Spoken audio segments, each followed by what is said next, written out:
దేవుడు ఈ లోకాన్ని ఎంతో ప్రేమించును కాగా తన అద్వితీయ కుమారుడైనటువంటి యేసుక్రీస్తునందు విశ్వాసముంచు వారు నశింపక నిత్య జీవం పొందినట్లు ఆయనను ఈ లోకానికి అనుగ్రహించెను. మానవుడు తన పాపము చేత దేవునికి దూరమైపోయాడు. దురాశ, లంచగొండి భయంకరమైనటువంటి పాపంలో మానవుడు పడిపోయి దేవునికి దూరమైపోయాడు.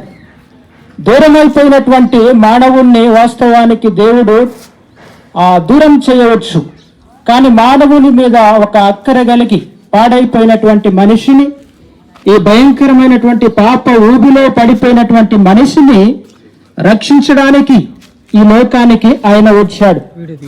మన వేదాలు కూడా ఈ విధంగా ఘోషిస్తున్నాయి.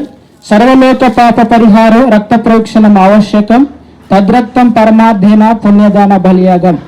మానవుని యొక్క పాప స్థితి పోవాలి అంటే పరిశుద్ధుడు ఈ లోకానికి వచ్చి తన రక్తాన్ని సిందించితే ఆ రక్తము మానవుని యొక్క పాపాన్ని ప్రక్షాళన చేస్తుంది, మానవుని యొక్క పాప స్థితిలో నుంచి విడిపిస్తుంది. కనుక యేసుక్రీస్తు మానవాళంతటి మీదకి వచ్చినటువంటి మరణాన్ని, తప్పిపోయినటువంటి మన మానవ స్థితిని మళ్ళా దేవునితో ఐక్యపరుచుటకు, నిత్య జీవాన్ని తిరిగి ఇచ్చుటకు మానవుడు పాపం చేశాడు గనుకనే తనకు రోగాలు, అశాంతి, అసమాధానం.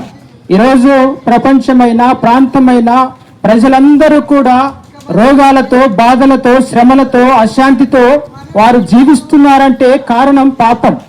ఈ పాపాన్ని తీసివేయటకే యేసుక్రీస్తు ఈ లోకానికి వచ్చాడు.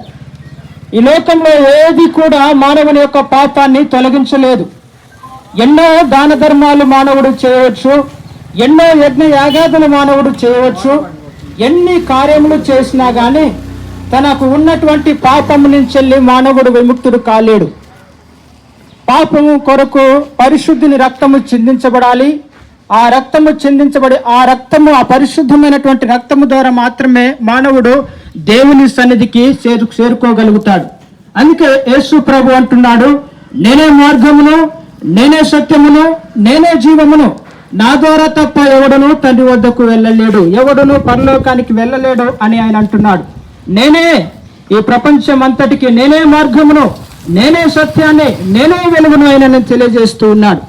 మానవుని మార్చేది ఈ లోకంలో ఏది కూడా లేదు.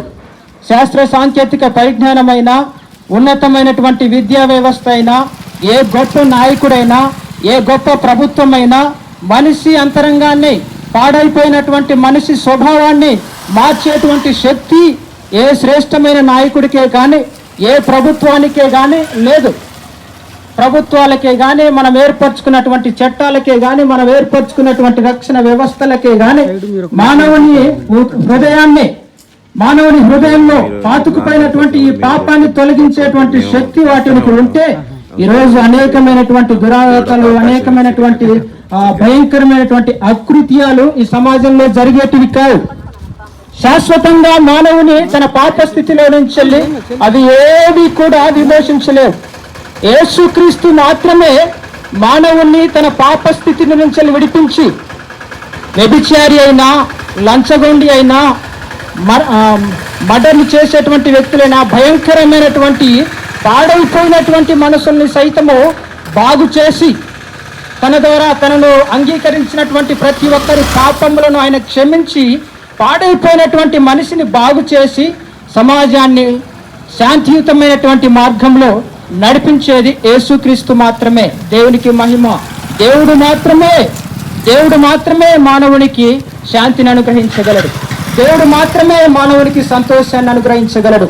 అందుకే పాస్కల్ అనేటువంటి శాస్త్రవేత్త అంటాడు, మానవుని యొక్క హృదయము శూన్యతతో నింపబడి ఉన్నది, అది దేవుని ఆత్మచేత నింపబడితేనే తప్ప దేని వలన మానవుడు శాంతిని పొందలేడు. కాబట్టి మానవాళంతటికీ కూడా శాంతిని, సమాధానాన్ని, కోల్పోయినటువంటి ఆరోగ్యాన్ని, కోల్పోయినటువంటి శాంతిని, కోల్పోయినటువంటి జీవాన్ని ఎప్పుడైతే మానవుడు దేవునికి వ్యతిరేకంగా పాపం చేశాడో మరణాన్ని కొని తెచ్చుకున్నాడు.